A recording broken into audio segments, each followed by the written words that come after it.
Oh, and by the way, Aner Bronco Buster? Yeah. Where the hell did that come from? Improv. Oh, it's wonderful. I've said it before, I'll say it again. I was a massive fan of NXT Black and Gold. It's what got me back into wrestling, and in a lot of ways, it's the reason I'm still a fan. Of all the amazing wrestlers that this era produced, including Adam Cole, Sami Zayn, Finn Balor, and Johnny Gargano, Matt Riddle was my favorite. I could not tell you why.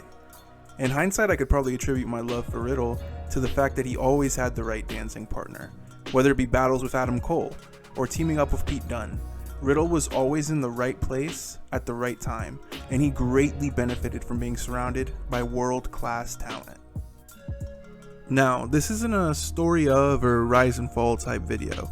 I'm sure there's a million of those on YouTube, so go check those out if you want. This is how I was affected by Matt Riddle, what I saw in him, and why it fucking sucks that he blew it all away. Why do we love the wrestlers we love? Well, most of us grew up watching wrestling. You really don't meet too many people who became fans in their 20s or even later.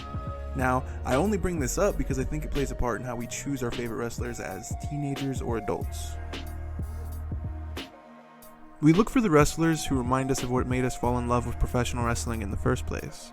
In other words, we look for the wrestlers who make us feel like a kid again. Think about it this way. Say your favorite wrestler growing up was Stone Cold. I'd be willing to bet your favorite wrestler today is Kevin Owens.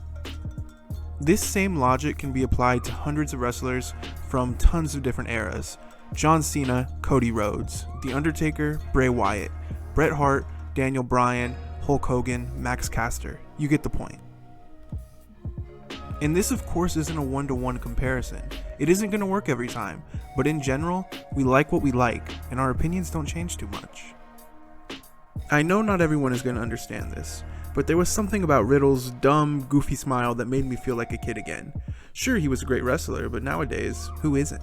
You need something to separate yourself from the pack, and Riddle's dumb smile, long hair, no wrestling boots, it did the trick for me.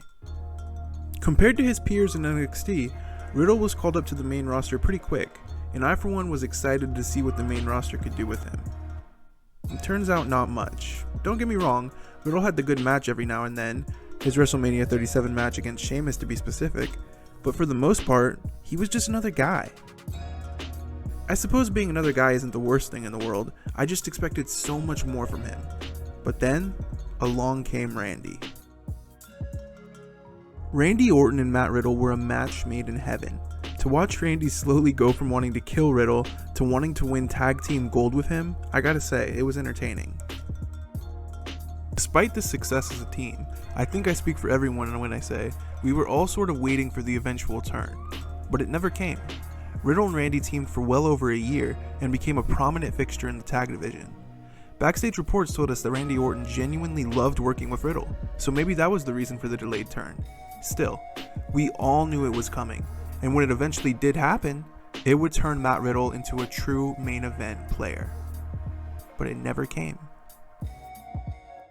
Randy Orton dealt with injuries. Riddle dealt with suspensions and an eventual release. What once seemed like a WrestleMania headlining and superstar making match was now gone forever.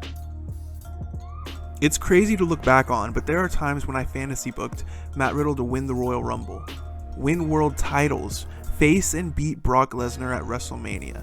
I really thought that Riddle had endless possibilities. Was I lying to myself? Was I blinded by some sort of undeserved fandom? These are genuine questions, I need y'all to let me know.